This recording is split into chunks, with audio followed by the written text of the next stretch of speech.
فہم قرآن کورس کی ایک خوبصورت نشست میں حاضر ہیں۔ ہم نے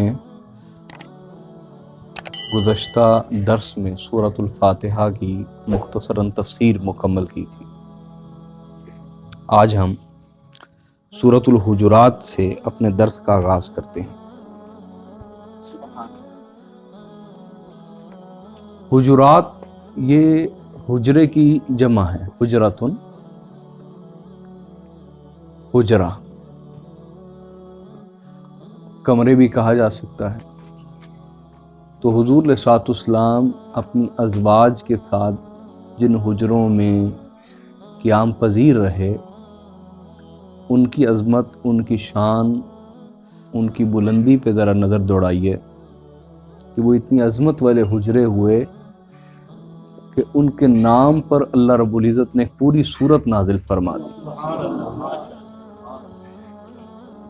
اور میں اکثر کہتا ہوں کہ وہ ازواج مطہرات جو صبر و شکر کا پیکر تھیں، جن کے پاس سہولیات تو کجا، زندگی کی ضروریات بھی میسر نہ تھی۔ ضروریات میں سے بھی یوں سمجھے کہ 60-70% جو ضروریات ہیں وہ سکپ تھیں، وہ نہیں تھیں، میسر نہیں تھیں، مفقود تھیں۔ لیکن اس کے باوجود ان حجروں میں صبر کا نور تھا، شکر کا نور تھا، اللہ پر توکل اور بھروسے کا نور تھا، اور اپنے شوہر جناب رسول اللہ صلی اللہ علیہ وسلم پر وہ کاملاً راضی تھیں۔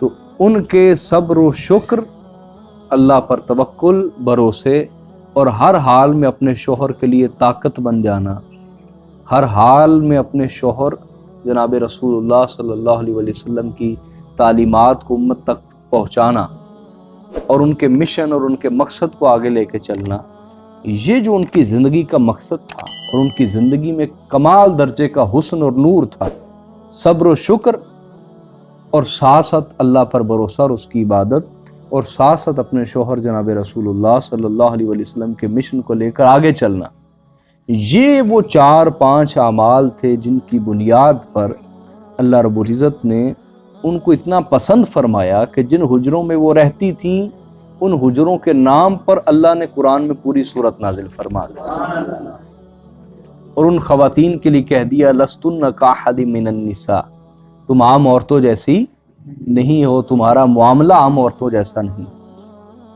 لہٰذا ہماری خواتین کو، بہنوں بیٹیوں کو، ازواج مطہرات رضی اللہ تعالی عنہن کی اس مبارک سیرت سے سیکھنا چاہیے، اور اپنے گھروں کو امن کا اور سکون کا گہوارہ بنانا چاہیے۔ گھر امن اور سکون کا گہوارہ صرف عورت کی کوشش سے بنتا ہے، مرد وہاں کچھ بھی نہیں کر پاتا، یاد رکھیں۔ مرد جھگڑے بھی کرنا چاہے تب بھی عورت اس کو امن و سکون کے ساتھ لے کے چل سکتی ہے، بڑی آسانی کے ساتھ، اگر اس کی طبیعت میں پولائٹنس ہے، صبر ہے، شکر ہے، وہ کچھ ہی عرصے بعد اس کو بدل دیتی ہے۔ میری بات سمجھ رہے ہیں؟ اور اگر عورت کے اندر صبر و برداشت اور شکر نہیں ہے، مرد کے اندر 100 درجے تک کیوں نہ ہو، وہ گھر کبھی نہیں چل پاتا۔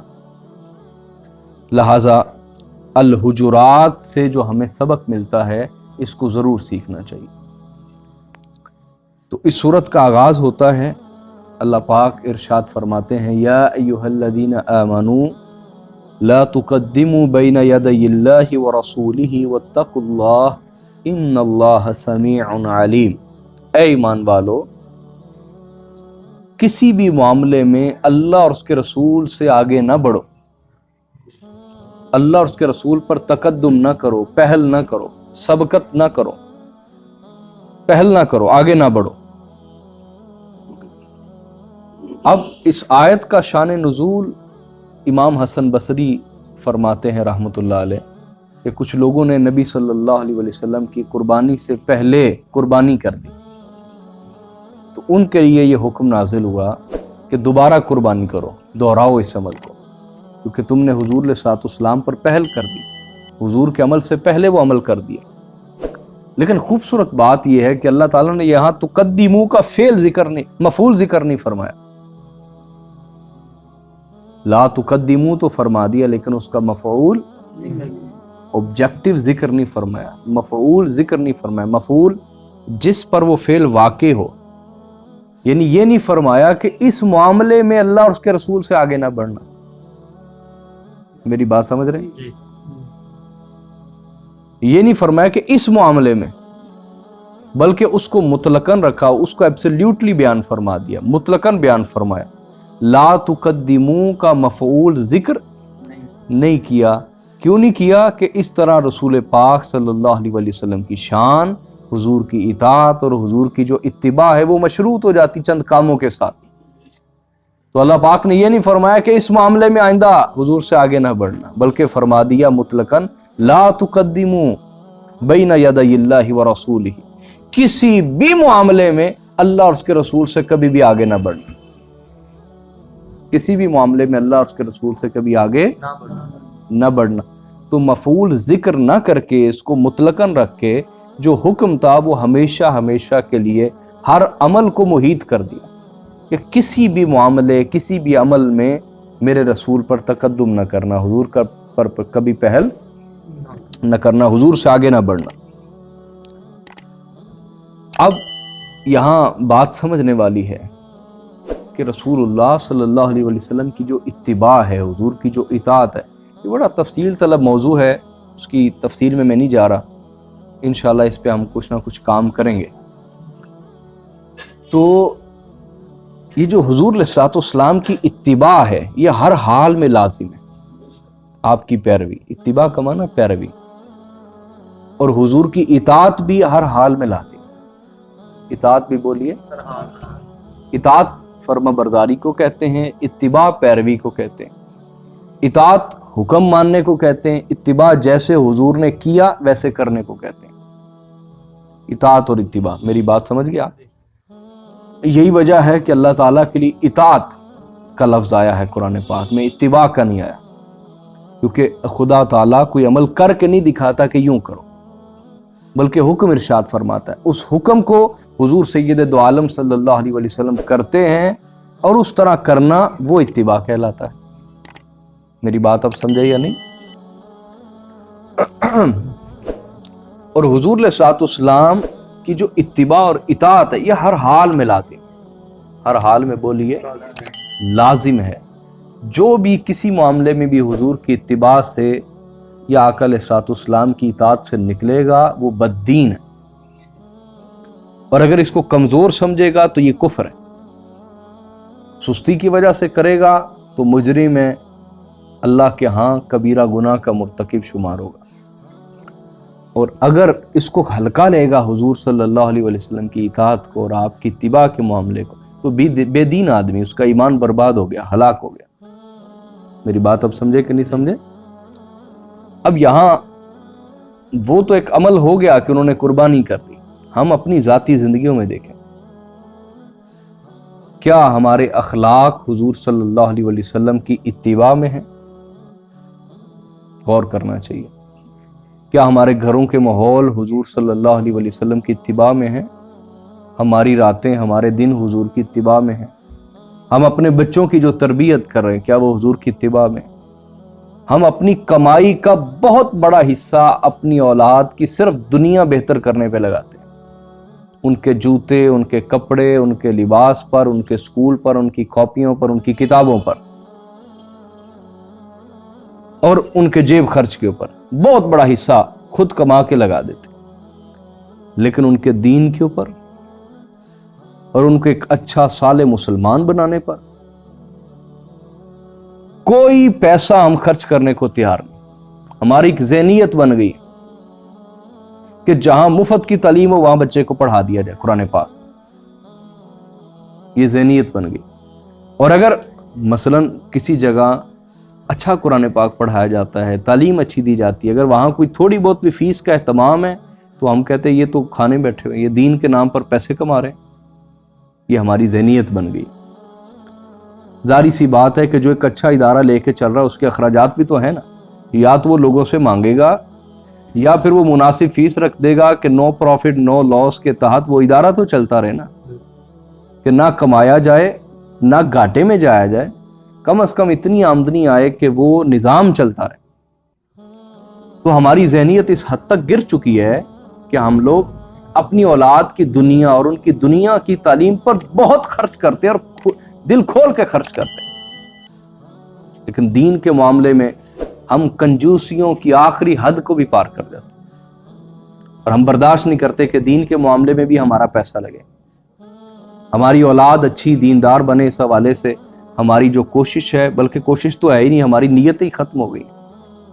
یہی وجہ آپ دیکھیں بعض جگہ تو مدارس میں ہی عدم برداشت کی تعلیم ہے، تشدد ہے، تعصب ہے، مسل کی انتہا پسندی ہے، فرقہ پرستی سکھائی جاتی ہے. چلو ان کو چھوڑ دیں، بعض کچھ ادارے اچھے طریقے سے بھی کام کر رہے ہیں کہ وہاں امن، اعتدال، ماڈریشن، اس کی تعلیم دی جا رہی، لیکن وہاں بھی لوگ یا بعض درگاہیں ایسی ہیں، ابھی بھی درگاہیں ایسی ہیں کہ جو ہدایت کا نظام چلا رہی ہیں.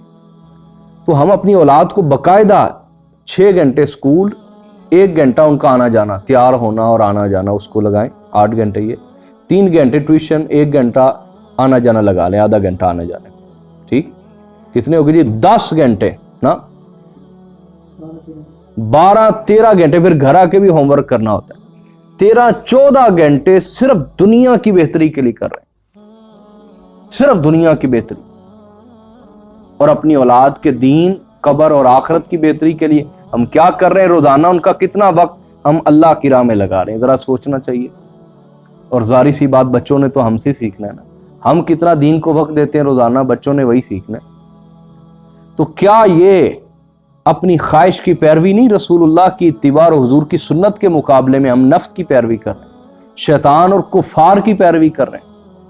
لہذا جاگنا چاہیے. اگر ہم آخرت پر ایمان رکھتے ہیں تو اس حوالے سے ہمیں غفلت اور سستی سے آزاد ہونا ہوگا، اور اپنی اولاد کی دین اور دنیا دونوں کی بہتری کے لیے کوشش کرنی ہوگی، بلکہ دین کی بہتری کے لیے زیادہ کوشش کرنی ہوگی. میری بات اب سمجھے کہ نہیں؟ اسی طرح ہمارا خاندانی نظام ہے، وہاں کے رسم و رواج ہیں، وہاں کی ذات پات کا تصور ہے، یہ سب رسول اللہ پر تقدم ہے. حضور علیہ السلام کی سنت اور طریقے کے ہوتے ہوئے ہم اپنے نفس اور شیطان کو آگے رکھے ہوئے. ذات پات کے جو تصور ہیں، میرے پاس کتنے لوگ آتے ہیں، یہ رشتے نہیں ملتے. میں کہتا ہوں کیوں نہیں ملتے؟ فلاں جگہ کر لے، وہ کہتے ہیں ہماری ذات ہی نہیں. یہ ہماری ذات مسلمان ہے، باقی سب ذاتیں پہچان کے لیے رکھی گئی، پہچان کے لیے.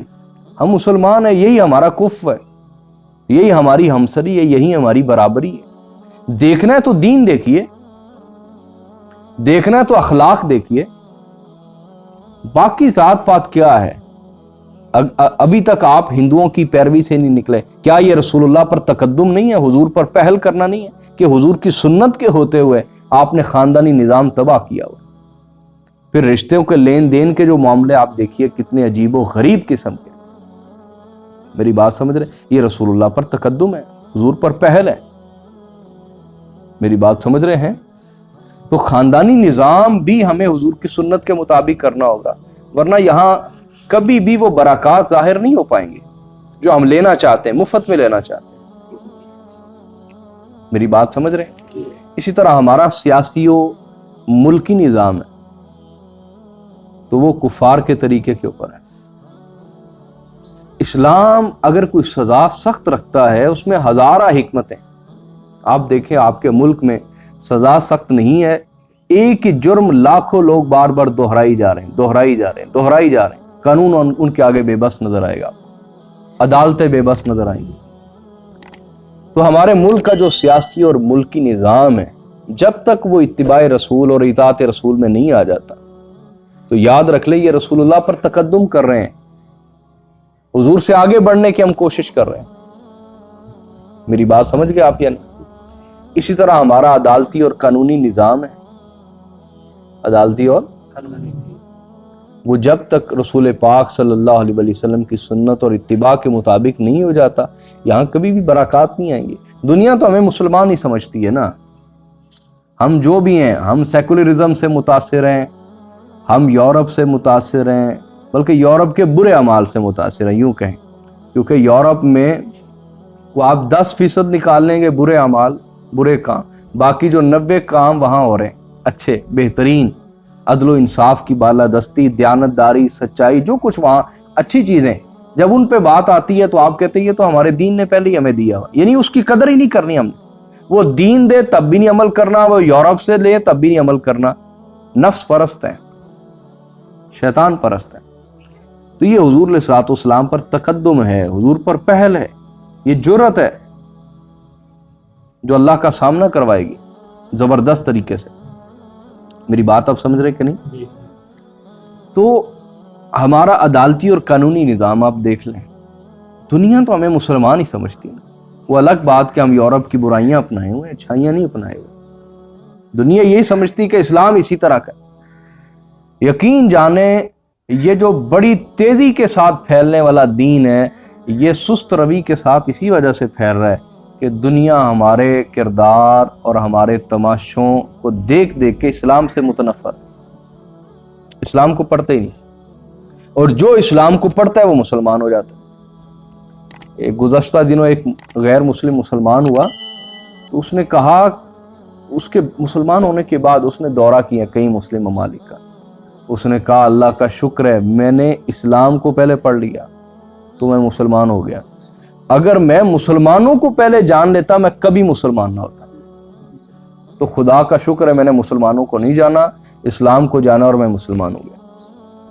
تو ہمارا عدالتی اور قانونی نظام دیکھیں، عدالتیں اپنی تعریف میں جو مرضی آسمان و زمین کے کلابے ملائیں، لیکن صورتحال آپ کے سامنے کہ وہاں کسی غریب کو انصاف مل ہی نہیں سکتا۔ امیروں کی لونڈی ہے انصاف، امیروں کی لونڈی ہے انصاف، جدھر چاہتے ہیں ہانک لیتے ہیں، جدھر چاہتے ہیں لٹا لیتے ہیں، لونڈی ہے امیروں کی۔